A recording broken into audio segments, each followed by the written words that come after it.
Hai, what's up lighters? Gimana kabarnya? Gua harap lo semua tetap semangat. And selamat pagi, siang, sore, ataupun malam. Kapanpun lu nonton sermon ini. Mungkin kalau nonton pagi udah bangun gitu loh. Bangun pagi dong. Ayo produktif. Ya, gue harap teman-teman semua bisa deal dengan kebosanan ini, walaupun tetap di rumah aja, tetap semangat, tetap on fire dalam menjalani hari-hari, oke? Ya, sebelum gue mau share, gue mau kasih beberapa tips film bagus nih. Lu semua pasti nonton Netflix kan? Nonton Money Heist, Crash and Landing on You, atau apapun itu. Tapi gue harap lu semua nonton, jangan sampai nonton yang gak sesuai dengan usianya. Karena tidak baik teman-teman. Daripada itu, lebih baik lu nonton film ini yang gue rekomendasiin, bagus banget. Namanya ada Overcomer. Di situ lu bisa deal dengan identitas lu. Terus selain Overcomer ada lagi namanya AD Kingdom Empire. Di situ ya ada 12 episode. Kalau Overcomer sih satu doang. Nah, kalau AD Kingdom Empire itu lu bisa belajar kisah para rasul. Tapi visualisasinya lewat film. Filmnya juga oke lah, nggak jelek-jelek amat. Maksudnya ceritanya dan sebagainya, gambarnya itu benar-benar relate sama Alkitab. Very good. Oke, teman-teman, gue syutingnya di rumah nih. Jadi mungkin ada beberapa suara-suara yang gak oke, ada kualitas yang gak oke. No problem, yang penting kita semua tetap punya spirit mau belajar, spirit mau merenungkan firman, dan spirit juga mau untuk melakukan firman apapun kondisi kita semua. Oke? Nah, hari ini gue mau share tentang judulnya itu adalah Circle are better than rows. Lingkaran itu lebih baik daripada barisan. Apa sih perbedaan antara lingkaran dan barisan, teman-teman? Coba teman-teman imagine sebuah rows. Rows itu kan baris nih ya. Ini kesini, kesini, kesini. Orang lagi berbaris tuh. Mereka itu, orang yang berbaris itu gak akan lihat muka, lihat akan ke depan. Dan yang dilihat adalah punggung orang itu. Benar gak teman-teman? Nah, itu sifat rows. Dan kalau dalam kita menjalani hidup, seringkali kita juga begitu tuh. Goal orang yang lagi berbaris adalah menyalip supaya dia gak ngelihat punggung. Dia pengennya tuh ada di depan orang itu. Lebih dulu dari orang itu. Gak ada komunikasi. Gak bisa berkomunikasi. Karena yang dia lihat cuma punggung teman depannya, ya. Nah, bayangin sebuah circles, melingkar. Kalau melingkar, imagine orang yang melingkar itu nggak terputus, bergandengan gitu teman-teman. Ketika mau berjalan maju pun perlu bersama-sama, lingkaran itu bersama-sama. Harus selalu berkomunikasi. Tidak bisa jika tidak berkomunikasi. Nah, dan dalam konteks firman Tuhan, dalam kita hidup ini, kita mengerti bahwa Tuhan tuh maunya seperti yang kedua, yang circles, melingkar, berkomunitas.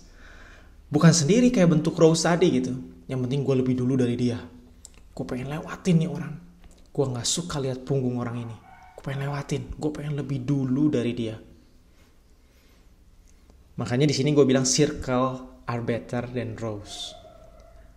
Nah, Tuhan tuh ciptakan kita sebagai makhluk sosial. Tuhan menyatakan diri bahkan sebagai Tuhan yang berkomunitas. Yesus hidup dengan 12 muridnya. Yesus pertama kali menyatakan diri aja di Kejadian 1 ayat 1, dia itu bicara tentang baiklah kita. Sorry, bukan Kejadian 1 ayat 1, Kejadian 1 ayat 26. Baiklah kita. Dia menyebut kata kita. Menjadikan manusia menurut gambar dan rupa kita. Artinya, baiklah kita. Dia pun Allah yang menyatakan dirinya dalam bentuk berkomunitas. Bapa, Putra, dan Roh Kudus. Gitu teman-teman. Loh. Bentar kok. Circle kan kalau ramean gitu kan, mungkin itu buat orang yang extrovert, yang people person.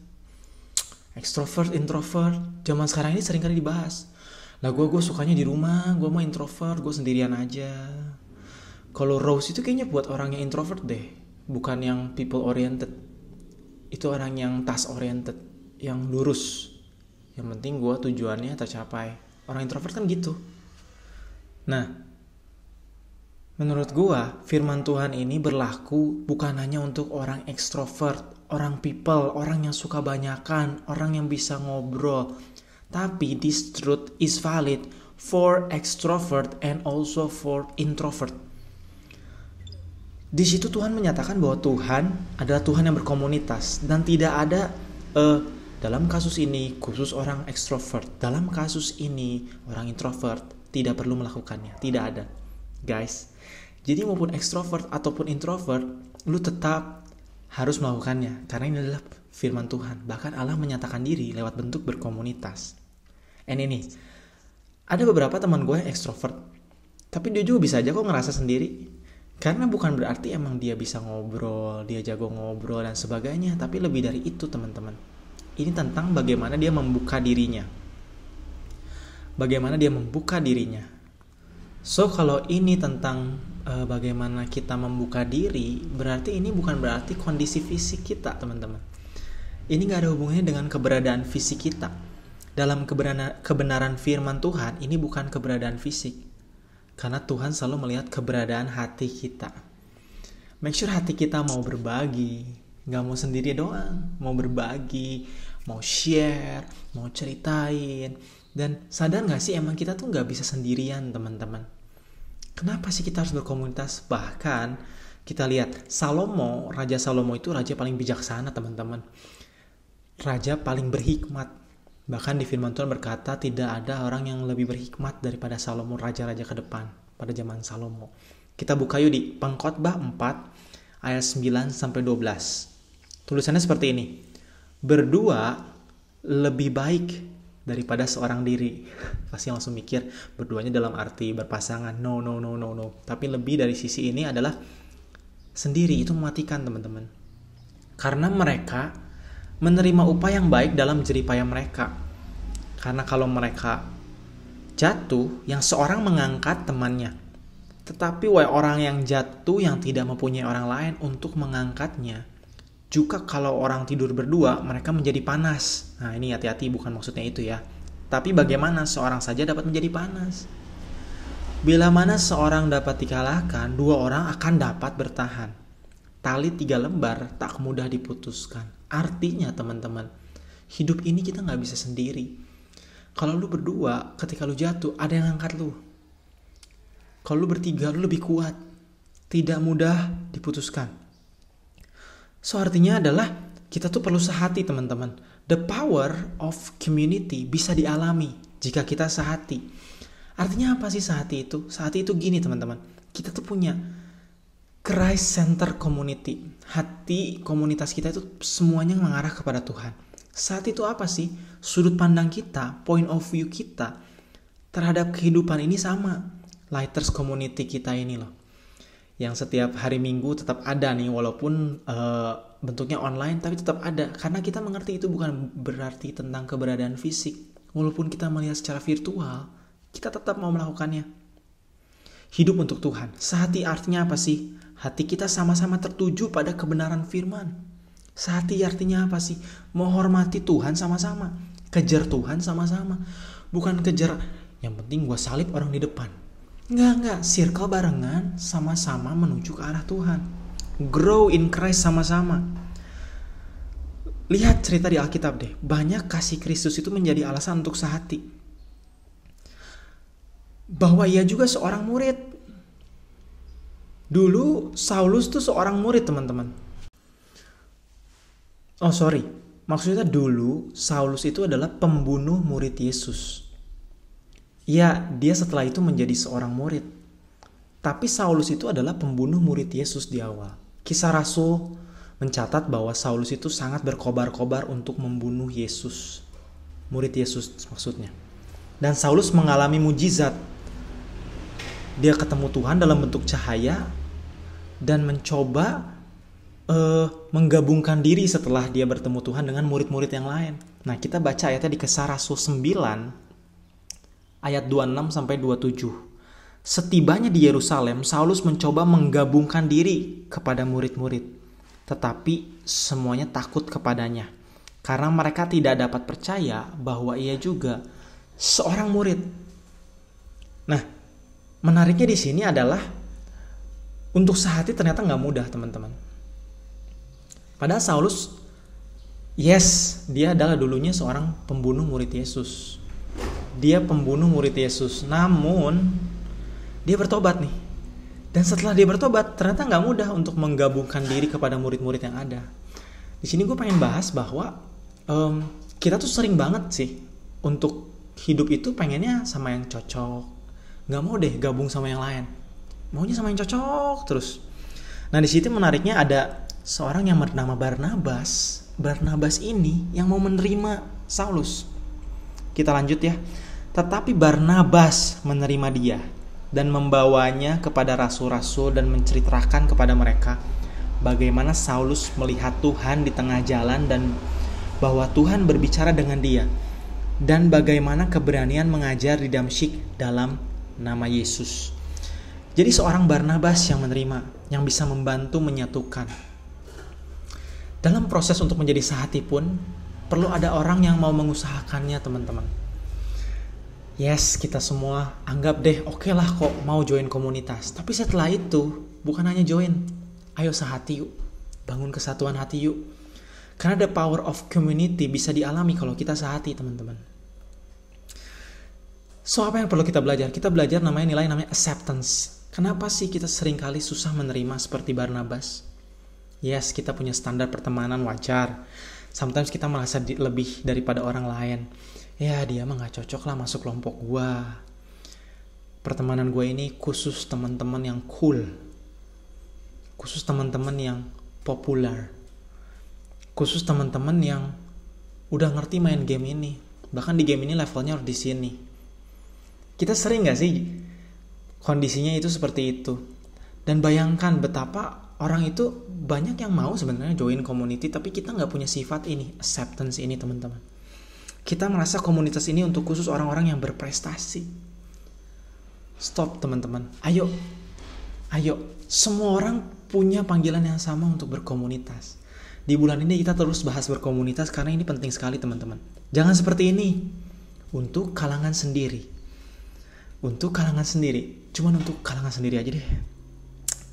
Ya gue ngerti bahwa kita menarik yang sejenis. Tapi gue mau bilang gini, teman-teman. The power of community bisa dialami kalau kita sehati dan kasih Kristus yang mempersatukan kita. Walaupun kita berbeda, seakan-akan kita berbeda, teman-teman. Tapi biar kasih Kristus itu menyatukan. Kasih Kristus menyatukan. Yesus menerima semua orang, teman-teman. Jika kita punya kasih Kristus itu, kita pasti bisa menerima semua orang. Tempatkan orang-orang teman-teman kita di komunitas kita di tempat yang terbaik. Kalau kita kurang cocok sama mereka, ya kenapa kita harus menolak mereka sih?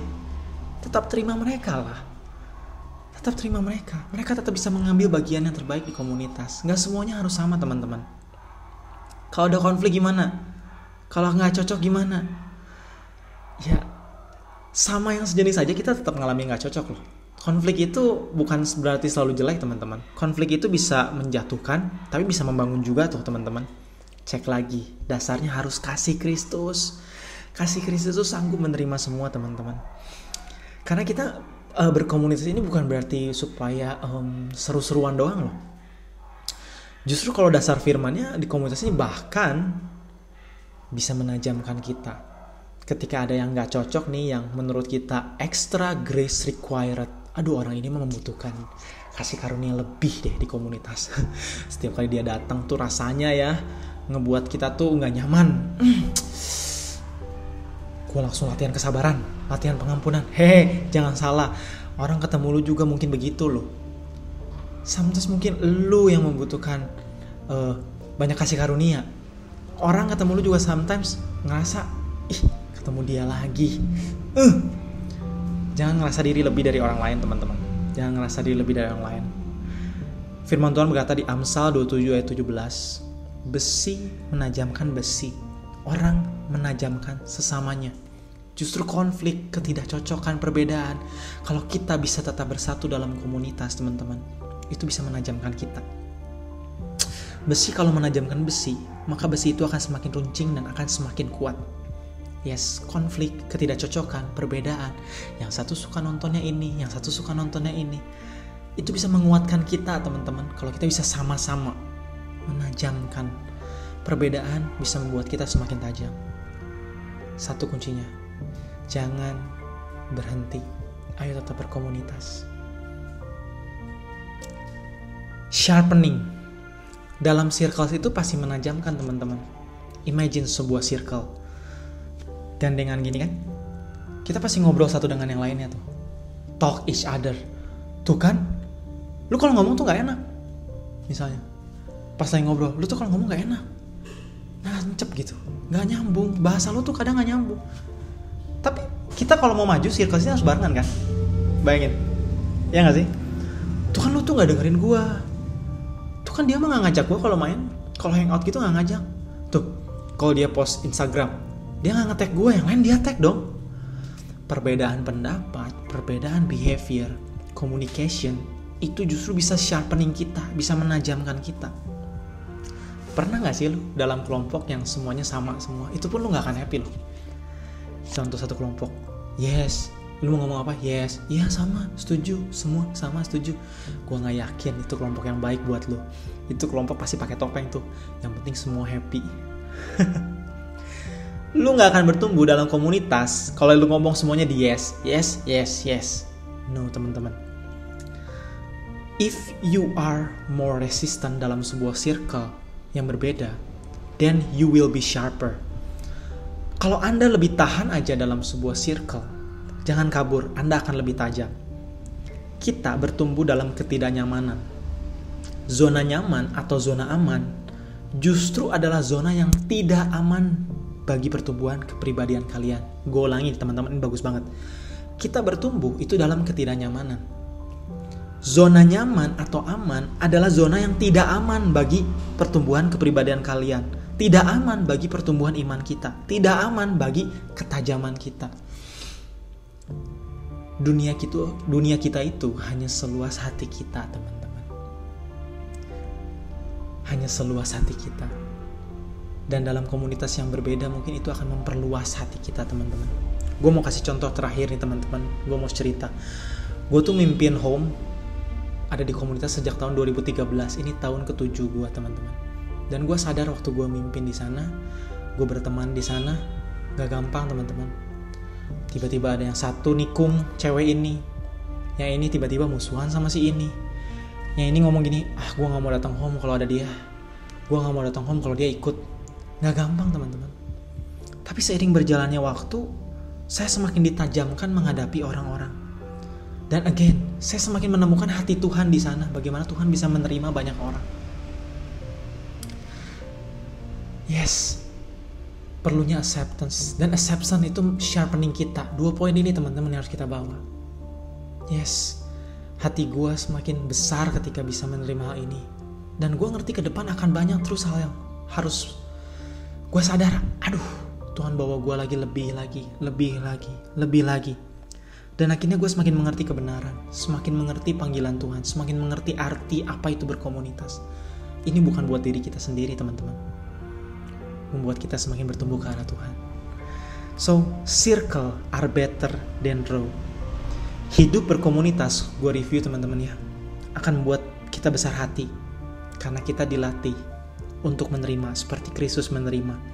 Di samping itu, tidak hanya menerima, Tuhan akan terus membuat kita bertumbuh, dan dalam prosesnya kita akan ditajamkan semakin luar biasa dalam Tuhan. Asal make sure dasarnya adalah bukan kita mau cari benefit seperti Karadit kemarin sempat bicara ya, bukan convenient tapi covenant, karena diikatkan oleh kasih Kristus. So in your life, ayo pilih circle, jangan rows. Pilih circle, teman-teman. Kalau gue jujur, salah satu keputusan terbaik gue dalam hidup adalah gue tetap tinggal dalam komunitas, teman-teman. Gue belajar banyak di sana. Gue belajar bagaimana gue membangun hubungan, berpasangan. Gue pacaran tahun 2010 sekali sampai 2017 menikah. Kalau gue nggak ada komunitas, gue nggak bisa, teman-teman. Dimana gue bertahan di situ, komunitas mendampingi gue banget. momen gue cari kerja, gue mengerti bagaimana excellent. Ini bukan tentang gue bagaimana belajar taat dalam bekerja. Yes, komunitas di mana gue ada di home, gue benar-benar mengerti. Kalau semuanya mengarah kepada Kristus, itu membuat gue bertumbuh. Tergantung kitanya, teman-teman. So itu aja pesannya. Ayo pilih circle better than rose. Semoga teman-teman belajar sesuatu, semakin excited dalam berkomunitas. Ayo, walaupun keadaannya seperti ini, main join semua grup hari Minggu. Ayo teman-teman, karena bukan soal keberadaan fisik. Ayo kita join. See you nanti hari Minggu, kita akan bahas tentang komunitas kembali di bulan April ini. Gue mau berdoa buat teman-teman semua. Tuhan, terima kasih buat firman yang boleh dibagikan. Yes Tuhan, kami mau belajar acceptance. Yes Tuhan, kami mengerti Tuhan dalam proses acceptance. Kami akan sharpening, kami akan ditajamkan. Kami mau lebih tajam Tuhan. Kami mau sharper Tuhan. Kami mau sharper Tuhan dalam hidup ini, dalam komunitas. Dan kami mau memilih Tuhan tetap dalam circles. Walaupun keadaan pun tidak baik, dalam circles itu kami tetap tinggal dalam circles. Kami gak mau berubah menjadi rose Tuhan yang hanya egois, yang hanya memikirkan diri sendiri, yang hanya mencari keuntungan. Kami gak mau Tuhan. Tuhan berkati, berdoa untuk teman-teman di Lighters, untuk teman-teman muda semua Tuhan, anak-anak muda Tuhan. Berdoa biar kami sejak muda kami mengerti gaya hidup berkomunitas. Pimpin kami dalam nama Yesus Tuhan. Berdoa Tuhan dalam setiap kondisi ini Tuhan, kesehatan kami semua, buat keluarga kami Tuhan, buat sekolah kami Tuhan, buat pertemanan kami Tuhan, dalam nama Yesus Tuhan. Masa depan tetap ada dalam Tuhan. Pimpin kami dalam nama Yesus. Terima kasih Tuhan, terima kasih. Penyertaan Tuhan percaya selalu ada dalam kehidupan kami. Dalam nama Yesus, dalam nama Yesus. Amin, amin.